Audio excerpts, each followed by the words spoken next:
আসসালামু আলাইকুম। আমি ডাক্তার নাজমুল। আজকে আপনাদের সাথে গরুর খুব একটা গুরুত্বপূর্ণ অসুখ নিয়ে আলোচনা করব। সেটা হচ্ছে গরুর খুরা রোগ বা এফএমডি, যেটা আপনারা পরিচিত। খুরা রোগটাই বেশি পরিচিত। তো এইটা কেন হয়, এটা লক্ষণ কি কি প্রকাশ করতে পারে, এটার চিকিৎসা কি, এই বিষয়গুলো সম্পর্কে আজকে আমরা জানার চেষ্টা করব। প্রথমেই বলে রাখি, আপনারা চাইলে আমার সাথে যোগাযোগ করতে পারেন স্ক্রিনে দেওয়া নাম্বারে।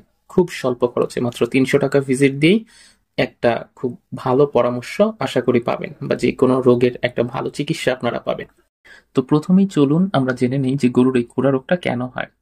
সাধারণত যেসব প্রাণীর খুর আছে তাদের ক্ষেত্রেই এই খুরা রোগটা তৈরি হয় বলেই এটার নামকরণ করা হয়েছে এফএমডি বা খুরা রোগ। এফএমডি এর ফুল মিনিং হচ্ছে foot and mouth disease virus. এই জন্য হচ্ছে সাধারণত এটা হয়। এখন এইটার একটা অপর নাম আছে, এই ফুট অ্যান্ড মাউথ ডিজিজ ভাইরাসের অপর নাম হচ্ছে অ্যাপথো ভাইরাস, যেটার জন্য মূলত এই খুর আক্রান্ত পশুগুলা, মানে যাদের খুর আছে, তারা এই রোগে আক্রান্ত হয়। বর্ষাকালের শেষে এবং শীতকালে সাধারণত এই রোগটা বেশি হয়। এখন এইখানে কারণ কি, কেন হয়? ওই যে অন্য একটা অসুস্থ বা সংক্রমিত আলটিমেটলি গরুর থেকে এই রোগটা সাধারণত আপনাদের গরুতে সংক্রমিত হয়। এজন্য এটা একটা তীব্র প্রকৃতির সংক্রামক বা ছোঁয়াচে রোগ নামেও এটাকে অনেকে বলে থাকে। এখন চলুন জেনে নেওয়া যাক এই রোগটা হইলে কি কি লক্ষণ সাধারণত প্রকাশ পায়। প্রথমত হচ্ছে, খুরা রোগ হলে আমরা বুঝতে পারি যে গরুটার টেম্পারেচার অনেক অনেক বেশি থাকবে। এটা ১০৫ বা ১০৬ এর কাছাকাছি চলে যাবে। আপনি যখন ওর তাপমাত্রা মাপবেন তখন দেখবেন ওর তাপমাত্রা ১০৫ বা ১০৬ ডিগ্রি আলটিমেটলি ফারেনহাইট হবে। ওর মুখে ভেতরে জিহ্বা, ঠোঁট, মাড়ি, তারপর হচ্ছে উপরের তালু বা নিচের তালু, তারপরে হচ্ছে ওর ওলানের ওই স্তনের ওই বাট, পায়ের দুই খুরের মাঝখানে এই জায়গাগুলোতে বিভিন্ন ফুসকার মতো প্রথমে তৈরি হবে। ফুসকুড়ি টাইপের জিনিস তৈরি হবে। আস্তে আস্তে এটা ফেটে যাবে। ফেটে গিয়ে তারপরে হচ্ছে যদি মুখে তৈরি হয় তাহলে ওর কি হবে, মুখ দিয়ে একদম খাবার দাবার সব অফ। যদি উলানে তৈরি হয় তখন আপনাকে কি করতে দিবে না, তখন আর উলানের ওই বাট থেকে আপনাকে দুধ দহন করতে দিবে না। তো এই জিনিসগুলো হচ্ছে আপনি প্রথমে খেয়াল করবেন। আর মুখে হইলে একটা খুব ভালো লক্ষণ, সেটা হচ্ছে ওর মুখ দিয়ে অনবরত লালা ঝরতে থাকে। ফুসকাটা যখন গলে যায় তখন ওর মুখ থেকে অনবরত লালা পড়ে। এটা হচ্ছে একদম প্রধান একটা লক্ষণের ভিতরে আমাদেরকে পড়ে। আর যখন এই লালাটা, যদি আপনি তখনও ট্রিটমেন্ট না করান, লালাটা আস্তে আস্তে দেখবেন কি এইটা ফেনার মতো তৈরি হইতেছে দিন শেষে, এবং ওই ফেনার থেকে প্রচন্ড পরিমাণ বাজে একটা স্মেল আসতেছে। এইটা হচ্ছে ওই এফএমডি বা খুরা রোগের একদম প্রাথমিক লক্ষণ, যে খুরার ভিতর ক্ষত তৈরি হবে, মুখে বিভিন্ন এরকম ভাবে ফুসকুড়ি উঠে সেটা ফুটে যাবে, এবং পরবর্তীতে ফেনার মতো অংশের সৃষ্টি হবে। আর ওলানের ওইখানে ফুসকুড়ি পড়লে ওলানের ওই জায়গায় প্রচন্ড পরিমাণে ব্যথা থাকবে, যেটা কিনা আপনাকে আর ধরতে দিবে না। এখন যদি আপনার এই পশুটা আসলে এই এফএমডি রোগে আক্রান্ত হয়ে যায়, তাহলে আপনি ঠিক কি কি ব্যবস্থা নিতে পারেন চলুন সেই বিষয়ে জেনে নেই। এফএমডি বা এটা তো বললামই, এটা হচ্ছে একটা ভাইরাস জনিত রোগ। এফথো ভাইরাস, এটার জন্য দায়ী হচ্ছে এই ভাইরাসটা। এখন ভাইরাস জনিত রোগের সাধারণত কখনো কোনো ট্রিটমেন্ট হয় না, মানে এটার কোনো ওষুধ নাই। কিন্তু এটার সাপোর্টিভ কিছু ট্রিটমেন্ট দিয়ে রাখা হয়। যেমন মুখের ভিতরে যে ঘাটা হইছে, এই ঘায়ের ওইখানে যেন কোনো ব্যাকটেরিয়া সংক্রমণ আবার এটারে না করতে পারে, এটাকে আমাদেরকে বলা হয় সেকেন্ডারি ব্যাকটেরিয়াল ইনফেকশন। এগুলো যাতে না হয় সেই জন্য আমরা এখানে অ্যান্টিবায়োটিক দিই বা আদার্স অন্যান্য জিনিসগুলোকে ব্যবহার করি। কিন্তু ভাইরাস ঘটিত যেই রোগগুলো আছে এগুলার কখনো কোনো স্পেসিফিক ট্রিটমেন্ট হয় না। খুরা রোগ প্রতিরোধের জন্য বাজারে পাউডার পাওয়া যায়, যেমন হচ্ছে অ্যাপথো কেয়ার পান, তারপর এফএমডি কিউর। এই যে পাউডারগুলো পাওয়া যায়, এগুলা ১০ থেকে ২০ গ্রাম আপনি প্রতি ১০০ কেজির জন্য ওকে খাওয়াইতে পারেন। মুখে অল্প অল্প করে খাওয়াবেন। মুখের যেই জায়গায় ক্ষতগুলা হয়েছে ওই জায়গায় পাউডারটা অল্প অল্প করে দিয়ে রাখবেন। এইটা হচ্ছে করতে পারেন।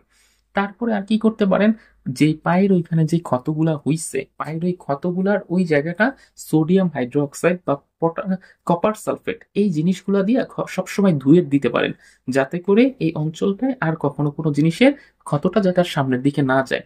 তাহলে ওই যে বললাম, খাবার সোডার যে দ্রবণ আছে এটা তৈরি করে দিতে পারেন, অথবা কপার সালফেটের যে দ্রবণ আছে এই দ্রবণ দিয়ে ওর বডির বাহিরের দিকের যেই জায়গাগুলো আছে, কপার সালফেটটা ওর মুখেও অল্প পরিমাণে দিতে পারবেন, ওটা কোনো সমস্যা হবে না।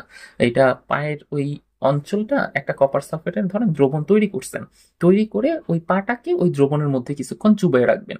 ওলানের ওই জায়গাটা কপার সালফেটের ওই একটা ইয়া দিয়ে একটু হালকা গামছার মধ্যে নিয়ে মুছে দিবেন। এইভাবে হচ্ছে কাজগুলা করতে পারেন। অ্যান্টিবায়োটিক হিসেবেও আমরা এখানে ব্যবহার করব। কারণ কি, ভাইরাসের ওই যে আগেই বলছি কোনো স্পেসিফিক ট্রিটমেন্ট নাই, যাতে সেকেন্ডারি কোনো ব্যাকটেরিয়াল ইনফেকশন এখানে না হয়, এই জন্য আমরা অ্যান্টিবায়োটিককে এখানে চুজ করব। কোনটা চুজ করব? অক্সি টেট্রাসাইক্লিন আর সালফোনামাইড গ্রুপের অ্যান্টিবায়োটিকই শুধুমাত্র এই ক্ষেত্রে ভালো কাজ করে। আপনি এখানে চাইলে রেনামাইসিন 100 ব্যবহার করতে পারেন, টেট্রাভেট করতে পারেন, তারপরে হচ্ছে অক্সিভেট করতে পারেন, আর সালফোনামাইড গ্রুপের ভিতরে আপনি করতে পারেন ডায়াডিন, সালফাসোলভেট, তারপরে ডিমিভেট। এই ওষুধগুলোকে যদি ব্যবহার করেন ইনজেকশন আকারে, তাহলেও বেশ ভালো রেজাল্ট পাওয়া গেছে। মানে ওই ক্ষতগুলা শুকাইতে এই ওষুধগুলা সহায়তা করে, অ্যান্টিবায়োটিকগুলা। এছাড়াও তো প্রচন্ড পরিমাণে ব্যথা থাকবে, একটা ব্যথানাশক ব্যবহার করবেন, টলফেনামিক গ্রুপের যে কোনো একটা ওষুধ দিলেই হবে। অ্যান্টিহিস্টামিনিক একটা ড্রাগ ব্যবহার করবেন, কারণ ওর ওই ক্ষতস্থানের ওটার আশপাশে তো চুলকাবে, যাতে করে না চুলকায় এই জন্য ফেনেরামাইন মিলিয়েট গ্রুপের যে কোনো একটা অ্যান্টিহিস্টামিনিক ড্রাগ দিলেই হবে। আরেকটা কাজ করতে পারেন, সেটা হচ্ছে মুখের যে ক্ষতগুলো আছে সেই জায়গায় গ্লিসারিনকে লাগিয়ে দিতে পারেন। গ্লিসারিন বলতে কি, শীতকালে আমরা যে গ্লিসারিন দেই না হাত পায়ে, ওই গ্লিসারিন বা সোহাগাও আলটিমেটলি এখানে দিয়ে রাখতে পারেন। আর মনে রাখতে হবে সব সময় আপনাকে এই যে ক্ষতস্থানগুলো আছে এই ক্ষতস্থানগুলো পরিষ্কার পরিচ্ছন্ন রাখতে হবে, হয় কপার সালফেট দিয়ে, অথবা পটাশিয়াম পারম্যাঙ্গানেট দিয়ে, অথবা সোডিয়াম হাইড্রোক্সাইড দিয়ে। পোভিসেপ আপনার কাছে যদি ওগুলো একটাও না থাকে, তাইলে বাজারে দেখবেন পোভিসেপ নামক একটা সলিউশন পাওয়া যায়। ওই পোভিসেপটা দিয়েও আপনি ওই জায়গাগুলো পরিষ্কার করে রাখতে পারেন, তাহলে অন্তত হবে। এটা তো বুঝলাম যে আমরা একটা ওভারঅল ট্রিটমেন্টে প্রোটোকল পাওয়ার চেষ্টা করলাম যে আসলে কি কি করা যেতে পারে। এখন কথা হচ্ছে আমাদের খামারে যেন এটা কখনো না হয়, এই জন্য আমরা আসলে কি কি করতে পারি। খুরা রোগের কিন্তু টিকা পাওয়া যায়, আপনারা কিন্তু সেই টিকাটাকে ব্যবহার করতে পারেন। পশুকে 4 মাসের অধিক বয়সে এই ট্রাইভ্যালেন্ট টিকাটা 6 মিলিলিটার চামড়ার নিচে আমরা ব্যবহার করি।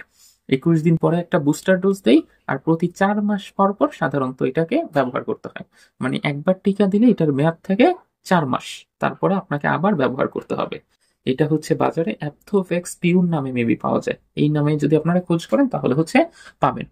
আপনারা চেষ্টা করবেন সবসময় এই ইয়াটাকে এরকম ভাবে টিকা দিয়ে রাখার। আর যখনই এটা ধরেন যে এই টিকা দেওয়ার পরেও অনেক সময় আক্রান্ত হইতে দেখা যায়, ওটা হচ্ছে টিকার কার্যকারিতা থাকে না, অনেক সময় টিকাই ঠিক মতো কাজ করে না, বিভিন্ন কারণে এটা হইতে পারে। বা টিকাটা ঠিক মতো দেওয়া হয় নাই, বা টিকাটা যে জায়গায় রাখছিল ওই জায়গায় হয়তো বা এটা ঠিক ছিল না। তো এরকম বিভিন্ন কারণে টিকা দেওয়ার পরেও অনেক সময় আক্রান্ত হইতে পারে। আক্রান্ত হইলে ওই গরুটার ব্যবহৃত জিনিসপত্র সহ ওই গরুটাকে একদম আলাদা করে ফেলবেন, এটা আলাদা জায়গায় থাকবে এবং সেই জায়গায় এটা ট্রিটমেন্ট প্রোটোকল চালাবেন। সাধারণত এইটা ভালো হইতে 20 থেকে 25 দিনের মতো আলটিমেটলি সময় লাগে। আর যদি দেখেন যে তারপরেও বাঁচে নাই, এটা মরে গেছে, তাহলে ওই মৃত পশুটাকে যে কোনো একটা জায়গায় মাটির নিচে 8 থেকে 10 ফুটের একটা গর্ত করে, তারপরে হচ্ছে ওইটার যাবতীয় যত জিনিস ছিল সবগুলো জিনিস সহ আলটিমেটলি এটাকে মাটির নিচে পুঁতে ফেলবেন। তাহলেও দেখবেন আপনার ফার্মের অন্যান্য গরুগুলা আর আক্রান্ত হবে না।